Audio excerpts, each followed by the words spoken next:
El domingo 26 de agosto de 1990 pasó a la historia en España por una de esas noticias que nos sacuden por dentro sin que seamos capaces de explicárnoslas. Aquel día los hermanos Emilio y Antonio Izquierdo, de 56 y 52 años respectivamente, se despidieron de sus hermanas, Ángela y Luciana, diciéndoles que se iban de caza. Vestidos de cazadores y armados con escopetas, se escondieron al anochecer en un callejón del pueblo. Y así empezó la masacre de Puerto Urraco. Aunque lo mismo tendría más audiencia, no es este un podcast de sucesos, así que te voy a ahorrar los detalles. Si no conoces la historia y te pica la curiosidad, no tienes más que buscarlo en Google o en las notas del capítulo. Dejémoslo en que lo que sucedió aquel día fue el episodio final de una guerra entre familias que duraba 25 años y que empezó por algo aparentemente tan tonto como una disputa por los límites de unas tierras para arar y por una historia de desamor, y que dejó por el camino un asesinato, un incendio, un apuñalamiento y finalmente aquella trágica noche, 9 muertos, niños incluidos, y una docena de heridos. Seguramente esta historia tiene menos glamour que la que te conté hace unas semanas cuando te hablé de esa carrera de egos e insultos entre la costa este y la costa oeste que dominó el rap de los 90 en Estados Unidos, pero un tipo del que te hablé entonces, René Girard, probablemente explicaría ambas a través de un mismo motivo: nuestra tendencia a desear lo que otros desean por pura imitación. Claro que imitar los deseos de otros puede ser terriblemente malo o puede llevarnos a mejorar en aquello que otros dominan. Y en estos tiempos que corren, algo que nunca está de más imitar es desear mejorar nuestras finanzas personales, y para eso Valio, el patrocinador del capítulo de hoy, es el sitio perfecto, porque podrás aprender directamente de expertos en finanzas e inversiones. Valio tiene 3 pilares. El primero, la formación, con cursos muy asequibles impartidos por expertos en temáticas concretas como la gestión del dinero, la inversión o nuevas formas de ganar dinero.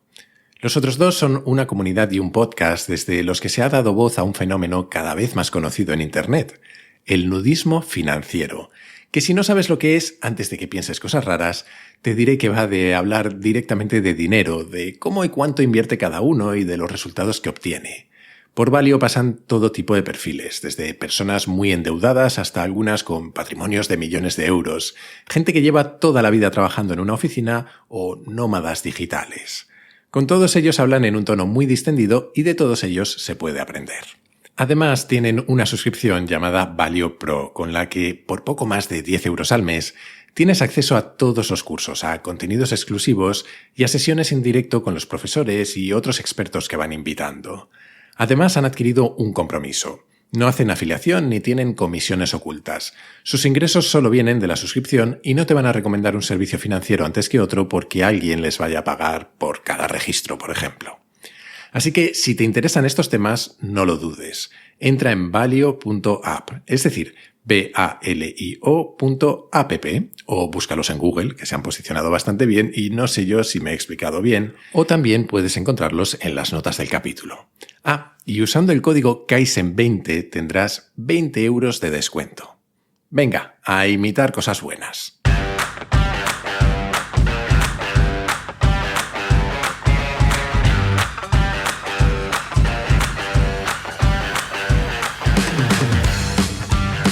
Soy Jaime Rodríguez de Santiago y esto es Kaizen, el podcast para mentes inquietas en el que te acerco a personas, a ideas y a técnicas fascinantes de las que aprender cada día.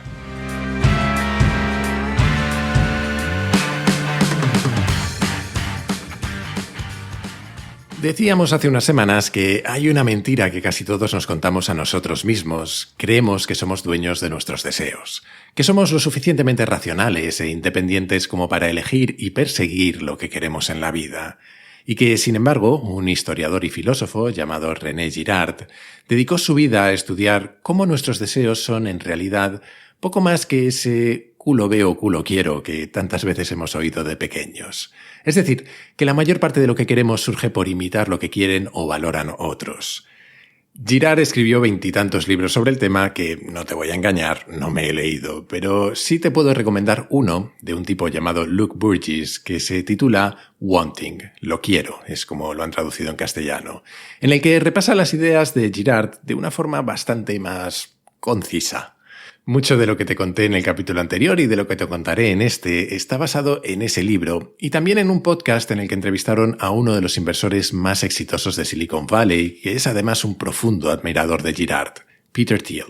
Tienes como siempre todas las referencias en las notas del capítulo. El caso es que nos pasamos la vida sometidos a una especie de fuerza de gravedad social, rodeados de modelos, de personas que de una forma u otra influyen en aquello que deseamos y, por lo tanto, en aquello que hacemos para conseguirlo. Y hablábamos de que, según Girard, podemos tener dos tipos de modelos, los modelos internos y los modelos externos.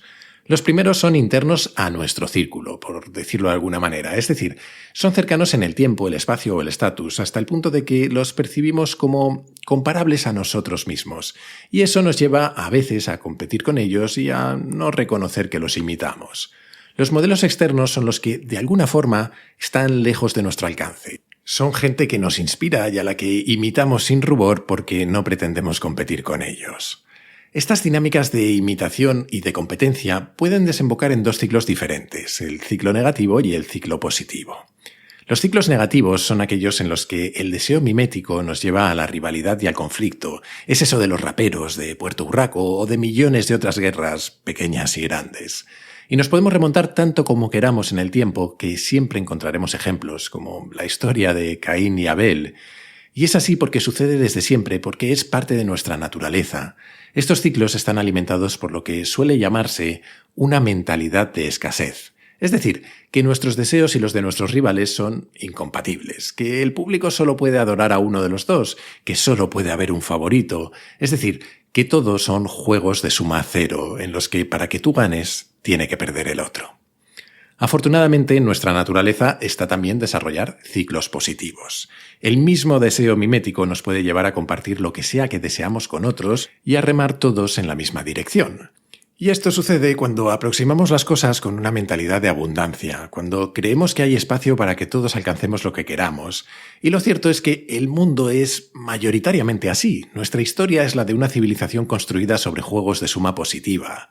Si no, seguiríamos siendo cazadores-recolectores, nos cubriríamos con pieles, dormiríamos en cuevas y viviríamos constantemente con miedo a que cualquier fiera nos devorase.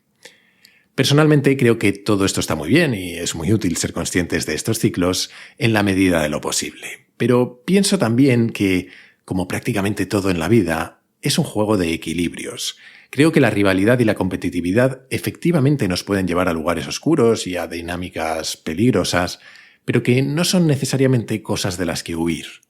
No pienso que Girard diga eso, pero en los últimos tiempos tengo cierta sensación de que hay un discurso que domina sobre todo los demás, que es el de evitar el conflicto y hasta la comparación, que todo el mundo reciba medallas solo por participar y se sienta valorado, que todas las ideas son buenas y que todo es relativo y subjetivo en esta vida. Y tampoco creo que sea eso. He visto competencias y rivalidades sanas e insanas. He visto a competidores enfermizos, auténticos sociópatas como Michael Jordan o Cristiano Ronaldo alimentarse de rivalidades y alcanzar la excelencia. Y a otros hacer exactamente lo mismo y acabar consumidos y fracasados.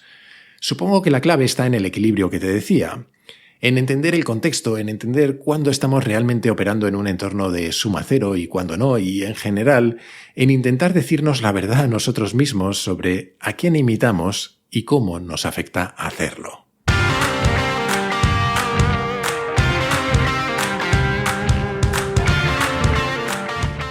En un mundo en el que todos nos movemos persiguiendo nuestros deseos, ser conscientes de que no los controlamos y de que surgen por fuerzas que van más allá de nuestra razón es un buen primer paso.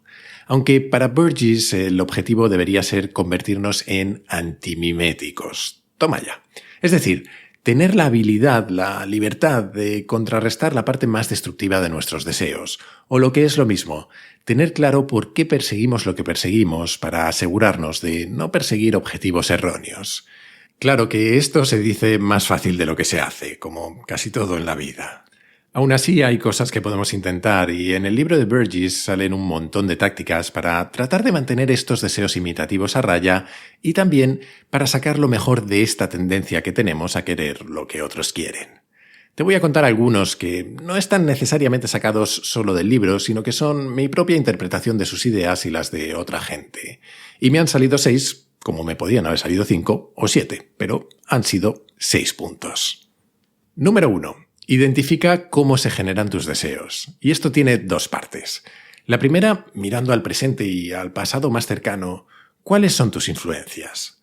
Ponles nombre, ten claro quién te influye en cómo piensas sobre tu carrera, sobre política, sobre tu vida, y ten claro también quiénes te influyen positivamente y quiénes negativamente. El mero ejercicio de ponerles nombre es una buena forma de ganar algo de control sobre su influencia. La segunda parte tiene más que ver con la vida que has tenido y con cómo ha dado forma a aquello que deseas. El entorno en el que creciste, dónde estudiaste o el sector en el que trabajas, todo ello ha tenido una influencia enorme en cómo eres y lo que deseas.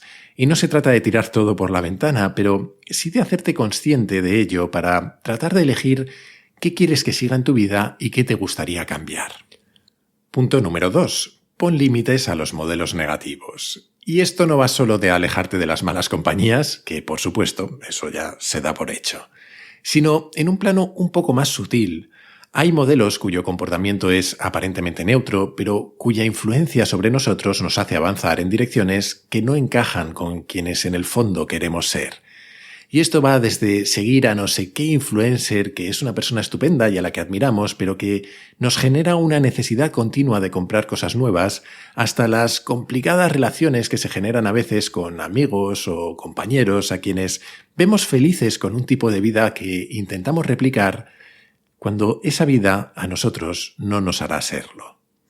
Es un ejercicio difícil, pero una vez identificados estos modelos, hay que intentar encontrar formas de distanciarse de ellos, o mejor dicho, de su influencia, y reemplazarlos con otros que encajen mejor con nuestros valores.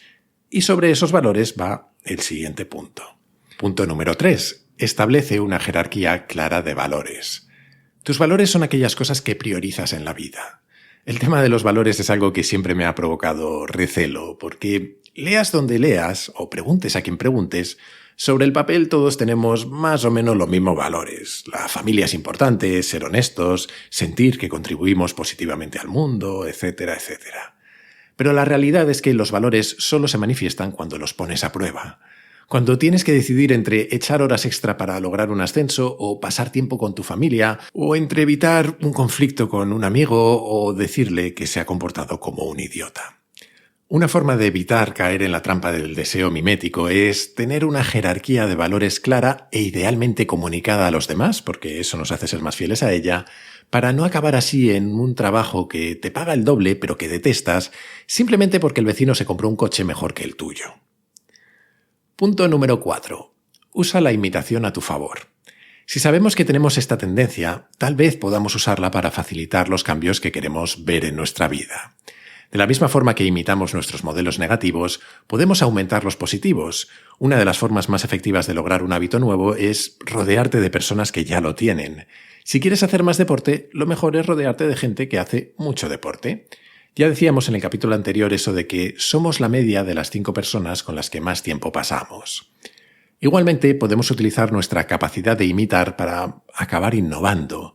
Tendemos a pensar que la innovación es algo así como un golpe de genialidad, y muchas veces no es más que una recombinación de ideas de otros.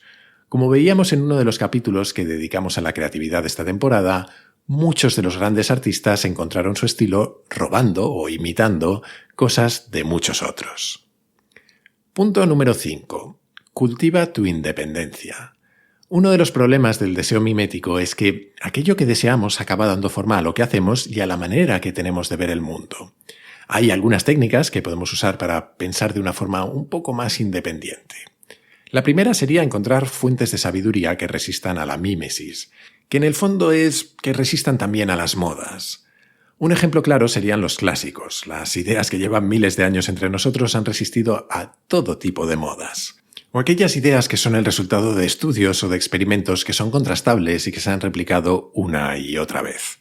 Otra forma evidente de cultivar esa independencia que te decía es exponernos a opiniones contradictorias. Uno de los ejercicios más absurdos que conozco y que todos hacemos es leer las noticias siempre en el mismo periódico y esperar conocer la verdad. Y no solo porque los periódicos tengan orientaciones políticas, que las tienen, sino porque somos muy permeables a las opiniones de otros y además tenemos nuestros propios sesgos que nos van a hacer reforzar aquello que ya pensábamos o aquello que es coherente con el hecho de que siempre leamos las noticias en el mismo periódico que tiene una determinada línea editorial. De forma parecida con lo que deseamos y lo que decidimos, al menos cuando nos toca tomar decisiones fundamentales sobre nuestra vida, creo que es más útil o aislarnos o pedir opinión a personas muy distintas que solo hacerlo a quienes, en el fondo, ya sabemos lo que nos van a decir. Y una última idea sobre cómo cultivar nuestra independencia es lo que Burgess llama invertir en el silencio profundo. Es decir, crear espacios y momentos en los que estar básicamente con nosotros mismos y nuestros pensamientos. Él habla de hacer retiros en los que aislarnos de opiniones, redes sociales, música, que solo nos enfoquemos en leer y en escribir, a ver qué sale de esa mezcla. Y me parece bien, aunque yo cambiaría un poco la filosofía. Creo que no hay una única receta y que cada uno puede encontrar ese espacio de una manera un poco distinta, pero sí creo que hay un origen común para que esto sea efectivo. Creo que el objetivo es aislarnos de ideas rápidas. Las redes sociales o las conversaciones con otros, la televisión, la radio, las revistas, generalmente son fuentes de un montón de ideas distintas con poca profundidad, pero mucha velocidad y mucha cantidad. Y creo que el objetivo debe ser el contrario, encontrar momentos y lugares en los que exponernos a menos ideas, pero más a fondo. Y punto número 6. Vive como si fueras responsable de lo que otros quieren. Hace tiempo leí que las personas nos comportamos de manera más responsable cuando cuidamos de otros, ya sean personas o mascotas incluso, que cuando lo hacemos de nosotros mismos. Somos mucho más disciplinados con la medicación que tenemos que dar a otros o con las visitas al médico o al veterinario de quienes dependen de nosotros que con las nuestras propias, lo cual es bastante curioso. Pues en cierta medida esto aplica también a eso de ser antimiméticos. Seguramente aplicaremos las 5 ideas anteriores de una forma mucho más disciplinada si en lugar de hacerlo solo por nosotros, lo hacemos siendo conscientes de que, igual que nosotros tenemos modelos en los que nos fijamos, nosotros mismos somos modelos para otras personas. De hecho, algunas de las demostraciones más increíbles de perseverancia y de esfuerzo que he visto en mi vida han sido las de personas que eran conscientes de que tenían que salir adelante o reconstruir sus vidas o simplemente demostrar que rendirse no era una opción porque sabían que eran un ejemplo para sus hijos. Y esa misma responsabilidad y esa misma idea no es solo aplicable a los hijos. Dice Burgess que podemos ayudar a otros con sus deseos de 3 maneras. Les podemos ayudar a querer más de algo, a querer menos de algo o a querer algo diferente. Todos nos influimos los unos a los otros y si actuamos pensando que tenemos esa responsabilidad, todos nos mejoramos los unos a los otros.